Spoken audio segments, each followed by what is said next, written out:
मिर्हा और असफंद के दरमियान बढ़ती हुई मोहब्बत यूं दोनों को दूसरे के करीब ले आएगी। असफंद और मिर्हा ने कभी सोचा भी नहीं था कि इन दोनों के दिलों में एकदम से इतनी मोहब्बत बढ़ जाएगी। यहाँ मिर्हा असफंद से अपनी मोहब्बत का इजहार करती है तो असफंद भी मिर्हा से अपनी मोहब्बत का इजहार कर लेता है। वो मिर्हा को प्रपोज करता है क्योंकि वो जान चुका है कि मिर्हा अनाजा से बहुत ही ज़्यादा डिफरेंट है। उसके दिल में बहुत ज़्यादा मोहब्बत है असफंद के लिए, इसलिए वो मिर्हा से अपनी मोहब्बत का इजहार कर लेता है।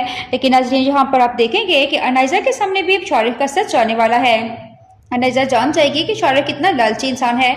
जब वो अनाइजा से कहता है कि अनाइजा मुझे कुछ पैसे उधार चाहिए, तो यहाँ पर अनाइजा कहती है कि मेरे पास अब कोई पैसा नहीं रहा, तुमने मुझसे कितने ज़्यादा पैसे उधार ले लिए। इस पर यहाँ शारिक कहता है कि अच्छी भली मेरी शादी मिर्हा के साथ होने वाली थी, जो जहेज में एक बंगला और गाड़ी भी लेकर आती और इतने सारे जेवरात भी लेकर आती, लेकिन तुमने यहाँ पर निकाह वाले दिन आकर सारा प्लान मेरा खराब कर दिया। ये बात सुनते ही अनाइजा शारिक के मुँह पर थप्पड़ मारती है और कहती है कि मैंने अपनी मोहब्बत में इतना बड़ा कदम उठाया, अपना घर बार अपने माँ बाप को छोड़कर तुम्हारे पास आ गई और तुम मुझे इसका क्या सिला दे रहे हो।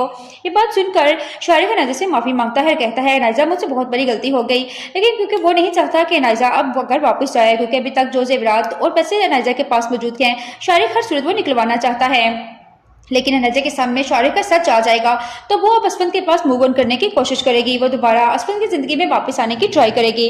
लेकिन यहाँ पर असफंद, जो कि मिर्हा की मोहब्बत में पूरी तरह गिरफ्तार हो चुका है, वो अनाइजा को मुंह भी नहीं लगाएगा। अनाइजा पूरी मुमकिन कोशिश करेगी कि मिर्हा और असफंद के दरमियान बदगुमानियां पैदा कर दी जाएं, ताकि असफंद खुद ही मिर्हा को छोड़ दे और फिर अनाइजा से शादी कर ले, क्योंकि अनाइजा को यही लगता है कि असफंद अब भी उसी से ही मोहब्बत करता है। आज भी उसकी मोहब्बत में उसने मिर्हा को कबूल नहीं किया।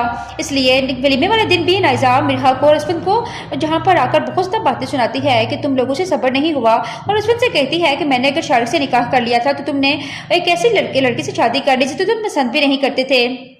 यहाँ पर अनाइजा को यही लगता है कि असफंद और मिर्हा के दरमियान कुछ भी नहीं। लेकिन जब उसके सामने इस बात का खुलासा होगा कि यहाँ पर मिर्हा माँ बनने वाली है, तो ये बात सुनते ही अनाइजा के पांव तले जमीन निकल जाएगी, क्योंकि उसे नहीं लगता था कि असफंद कभी मिर्हा को एक्सेप्ट कर पाएगा। लेकिन जब माँ बनने की खुशखबरी सुनती है अनाइजा, तो उसको बहुत ज़्यादा गुस्सा आता है। वो ठान लेती है कि अपनी बहन मिर्हा की जान ले लेगी।